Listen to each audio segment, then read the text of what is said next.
Today we're going to be reading Because of Winn, Dixie by Kate DiCamillo, Chapter 4. 1, said the preacher.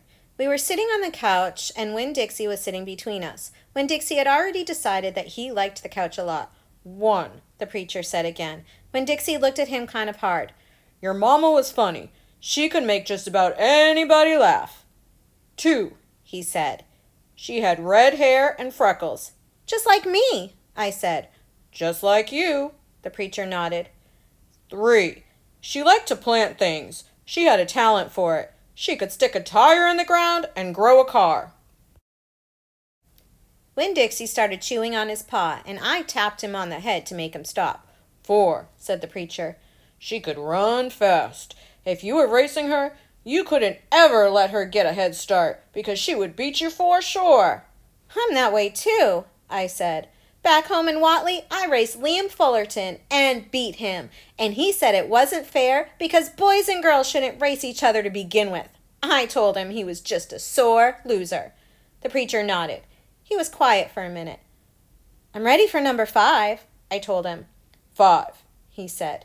She couldn't cook. She burned everything, including water. She had a hard time opening a can of beans. She couldn't make head nor tail of a piece of meat.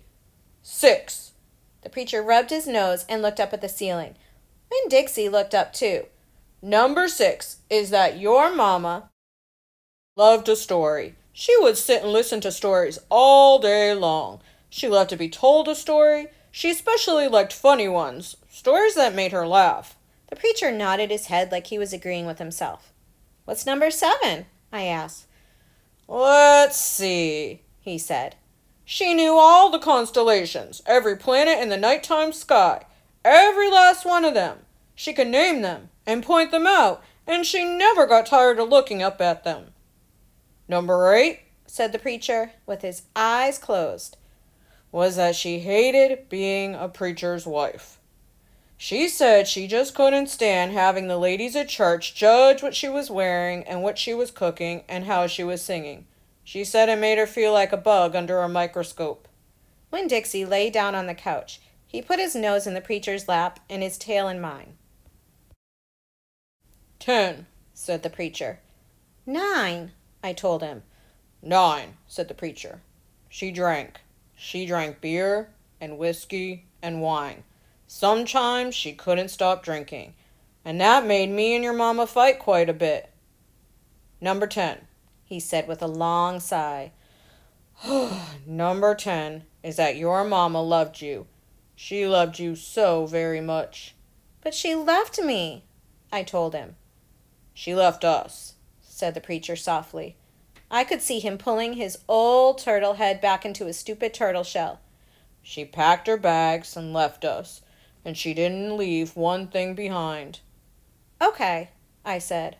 I got up off the couch. Winn Dixie hopped off too. Thank you for telling me, I said.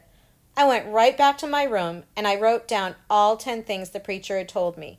I wrote them down just the way he said them to me so that I wouldn't forget them. And then I read them out loud to Winn Dixie until I had them memorized. I wanted to know those 10 things inside and out. That way, if my mama ever came back, I could recognize her, and I would be able to grab her and hold on to her tight and not let her get away from me again.